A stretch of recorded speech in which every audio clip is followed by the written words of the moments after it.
اعوذ باللہ من الشیطان الرجیم بسم اللہ الرحمن الرحیم والذین آمنوا وعملوا الصالحات. ہاں، اس کے برعکس جو لوگ ایمان لائیں اور نیک عمل کریں. اب نیک عمل میں ہر شخص نے اپنا اپنا نظریہ بنا رکھا ہے. مراد نیک عمل قرآن مجید کا کیا ہے؟ دین کے سارے تقاضوں کو ادا کرنا، وہ نیک عمل ہوگا. آپ نے ایک نیکی لے لی، یتیم خانہ کھول دیا، بڑی فاؤنڈیشن بنا دی، بیواؤں کا انتظام ہو رہا ہے، لیکن کاروبار میں سودی لین دین ہے، جھوٹ ہے، فریب ہے، دھوکہ ہے، سب چل رہا ہے. تو یہ نہیں. دین کے تقاضے یہ بھی ہے کہ دین کو قائم کرنے کی جد و جہد میں لگو، اس کی شرائط پوری کرو. تو فرمایا والذین آمنوا وعملوا الصالحات اولئک اصحاب الجنہ ھم فیہا خالدون. وہ ہیں جنت والے اور وہ اس میں ہمیشہ ہمیشہ رہیں گے. وَإِذْ أَخَذْنَا مِيثَاقَ بَنِي إِسْرَائِيلَ لَا تَعْبُدُونَ إِلَّا اللَّهَ. اور یاد کرو جب کہ ہم نے بنی اسرائیل سے عہد لیا تھا تم نہیں عبادت کرو گے کسی کی سوائے اللہ کے. وَبِالْوَالِدَيْنِ إِحْسَانًا. اور اس کے ساتھ دوسرا حکم، اور یہ اہم مقام ہے کہ اللہ کے حق کے فوراً بعد والدین کے حق کا ذکر قرآن مجید میں 4 مقامات پر آیا. ان میں سے ایک مقام یہ ہے وَبِالْوَالِدَيْنِ إِحْسَانًا، والدین کے ساتھ نیک سلوک کرو گے. وَذِي الْقُرْبَى، اور قرابت داروں کے ساتھ بھی. وَالْيَتَامَى، اور یتیموں کے ساتھ بھی. وَالْمَسَاكِينَ، اور محتاجوں کے لیے بھی. وَقُولُوا لِلنَّاسِ حُسْنًا، اور لوگوں سے اچھی بات کہو. اچھی بات کہو، صحیح بات کہو، امر بالمعروف کرتے رہو، نیکی کی دعوت دیتے رہو. وَأَقِيمُوا الصَّلَاةَ وَآتُوا الزَّكَاةَ، اور نماز قائم کرو، قواعد قائم رکھو اور زکوٰۃ ادا کرو گے. یہ گویا کہ معاہدہ ہو رہا ہے. ثُمَّ تَوَلَّيْتُمْ، پھر دیکھو تم نے اس سے پیٹھ موڑ لی. إِلَّا قَلِيلًا مِّنكُمْ، سوائے تم میں سے تھوڑے سے لوگوں کے. وَأَنْتُمْ مُعْرِضُونَ، اور تم ہو ہی پھر جانے والے. تمہاری یہ عادت گویا کہ طبیعت ثانیہ ہے. اب ایک خاص مثال آ رہی ہے، اس کے بعد پھر ایک بہت بڑا یونیورسل ٹروتھ آئے گا. مثال کیا ہے؟ اللہ نے ان سے ایک عہد لیا تھا وَإِذْ أَخَذْنَا مِيثَاقَكُمْ، ہم نے تم سے یہ عہد بھی لیا تھا لَا تَسْفِكُونَ دِمَاءَكُمْ. دیکھو اپنا خون نہیں بہاؤ گے، یعنی آپس میں جنگ نہیں کرو گے، لڑو گے نہیں. تم بنی اسرائیل ایک وحدت بن کر رہو گے، جیسے کہ قرآن مجید میں آیا ہے انما المؤمنون اخوۃ، تم بھائی بھائی ہو. لا تسفکون دماءکم، اپنا خون نہیں بہاؤ گے. ولا تخرجون انفسکم من دیارکم، اور نہ ہی تم نکالو گے اپنے کچھ لوگوں کو ان کے گھروں سے. اب یہاں مجھے وضاحت کرنی پڑے گی ورنہ بات سمجھ میں نہیں آئے گی کہ جب حضرت یوشع ابن نون کی سرکردگی میں بنی اسرائیل نے فلسطین کو فتح کرنا شروع کیا، اور سب سے پہلے جیریکو فتح کیا گیا شہر. اس کے بعد جب سارا فلسطین فتح کر لیا تو انہوں نے ایک مرکزی حکومت قائم نہیں کی. 12 قبیلوں نے 12 حکومتیں بنا لی.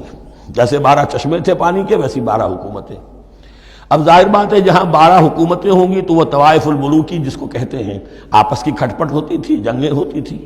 پھر ان میں سے ایک دوسرے پر حملہ کر کے وہاں کے لوگوں کو نکال باہر کرتے تھے، بھاگنے پر مجبور کر دیتے تھے. تو یہ تھی ان کی کیفیت. لیکن اس کے بعد پھر جب وہ لوگ چلے گئے کہیں کفار کے ملک میں چلے گئے، اب کفار نے جو ہے ان کو لا کر اور ان کے سامنے ان کے ہاں بیچنا چاہا، چونکہ غلام بن گئے وہاں جا کر، یا انہوں نے غلام بنا لیا. تو اب فدیہ دے کر چھڑا رہے ہیں کہ ہمیں حکم دیا گیا ہے کہ جو بھی تمہارا اسرائیلی بھائی ہو اس کو فدیہ دے کر چھڑا لو اگر کہیں وہ اسیر ہو جائے. تو ایک حکم کو تو مانا نہیں اور دوسرے پر عمل ہو رہا ہے. حکم تو یہ تھا کہ آپس میں خون ریزی کرو ہی نہیں، وہ اس حکم کو تو توڑ دیا، لیکن بڑے متقیانہ انداز میں اب جو اس وقت اس کی وجہ سے جو غلام بن گئے یا اسیر ہو گئے اب ان کو چھڑوا رہے کہ اللہ کا حکم ہے، شریعت کا حکم ہے. یہ ہے وہ تضاد جو مسلمان امتوں کے اندر ہو جاتا ہے. اس پر آئے گا وہ یونیورسل ٹروتھ. وَإِذْ أَخَذْنَا مِيثَاقَكُمْ لَا يَسْتَسْفِكُونَ دِمَاءَكُمْ، جب یاد کرو جب کہ ہم نے تم سے عہد لیا تھا کہ تم اپنا خون نہیں بہاؤ گے. وَلَا تُخْرِجُونَ أَنفُسَكُم مِّن دِيَارِكُمْ، اور نہ ہی تم اپنے آپ کو اپنے لوگوں کو ان کے گھروں سے نکالو گے. ثُمَّ أَقْرَرْتُمْ وَأَنْتُمْ تَشْهَدُونَ، پھر تم نے اقرار کیا تھا اس عہد کو اور قول و قرار کو مان لیا تھا پورے شعور کے ساتھ، تشہدون مانتے ہوئے. ثُمَّ أَنْتُمْ هَؤُلَاءِ، پھر تم وہی ہو، تم ہی ہو وہ تو تقتلون انفسکم، اپنے ہی لوگوں کو قتل بھی کرتے ہو. وَتُخْرِجُونَ فَرِيقًا مِّنكُم مِّن دِيَارِهِمْ، اور اپنے ہی لوگوں میں سے کچھ لوگوں کو ان کے گھروں سے باہر نکالتے ہو. تظاہرون علیہم بالاسم والعدوان، ان پر چڑھائی کرتے ہو گناہ کے ساتھ بھی اور زیادتی کے ساتھ بھی. وَإِن یاتوکم اسارا، اور اگر وہ قیدی بن کر تمہارے پاس آتے ہیں تفادوہم، تو اب تم ان کا فدیہ دے کر انہیں چھڑاتے ہو۔ وَهُوَ مُحَرَّمٌ عَلَيْكُمْ إِخْرَاجُهُمْ، حالانکہ ان کا تو نکالنا ہی تم پر حرام کیا گیا تھا۔ اب یہ واقعہ آپ نے پڑھ لیا، سمجھ لیا، اب دیکھیے اس سے جو سبق ہے، مورل لیسن ہے جو ابدی ہے، أَفَتُؤْمِنُونَ بِبَعْضِ الْكِتَابِ وَتَكْفُرُونَ بِبَعْضٍ، تو کیا تم ہماری شریعت کے ایک حصے کو مانتے ہو اور ایک کو نہیں مانتے؟ اب دیکھیے یہ الفاظ اب ہوں گے تعویل عام، جہاں کہیں بھی یہ طرز عمل ہوگا تو یہ آیت اس کو کور کرے گی۔ افتؤمنون ببعض الکتاب وتکفرون ببعض، تو کیا تم مانتے ہو ہماری کتاب کے ایک حصے کو اور ایک کو نہیں مانتے؟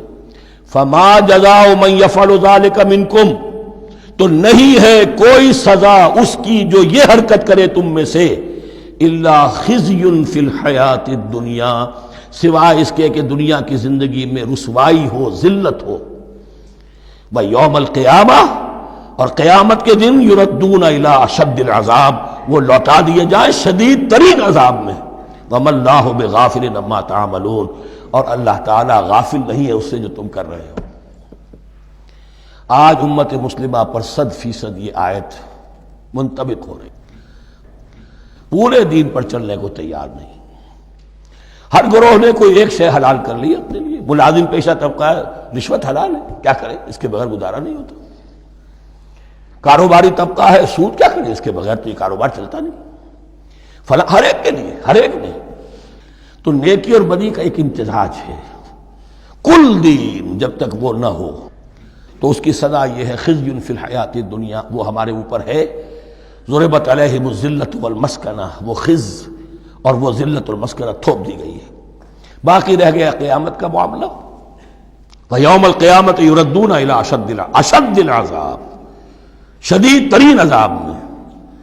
تو اپنے طرز عمل سے تو ہم اس کے مستحق ہو گئے ہیں، باقی اللہ تعالیٰ کی رحمت جو ہے دستگیری فرما لے اس کا اختیار ہے۔ لیکن دھمکی کا پھر انداز دیکھیے، وَمَا اللَّهُ بِغَافِلٍ عَمَّا تَعْمَلُونَ، اللہ غافل نہیں ہے اس سے جو تم کر رہے ہو۔ ہر سال عمرہ فرما کے آ رہے ہیں، کس رقم سے فرما کر آ رہے ہیں یہ اللہ کو معلوم ہے، یہ حلال سے کمائی تھی یا حرام سے۔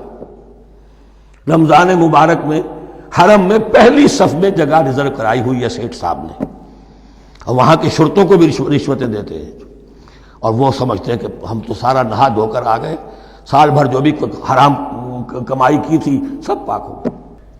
اللہ نا واقف نہیں ہے، اللہ تمہاری داڑھیوں سے دھوکہ نہیں کھائے گا، اللہ تمہارے اماموں سے اور ابا اور قبا سے دھوکہ نہیں کھائے گا۔ He knows you through and through, He sees you through and through۔ وَمَا اللَّهُ بِغَافِلٍ عَمَّا تَعْمَلُونَ أُولَٰئِكَ الَّذِينَ اشْتَرَوُا الْحَيَاةَ الدُّنْيَا بِالْآخِرَةِ، یہ وہ لوگ ہیں جنہوں نے دنیا کی زندگی اختیار کر لی ہے آخرت کو چھوڑ کر۔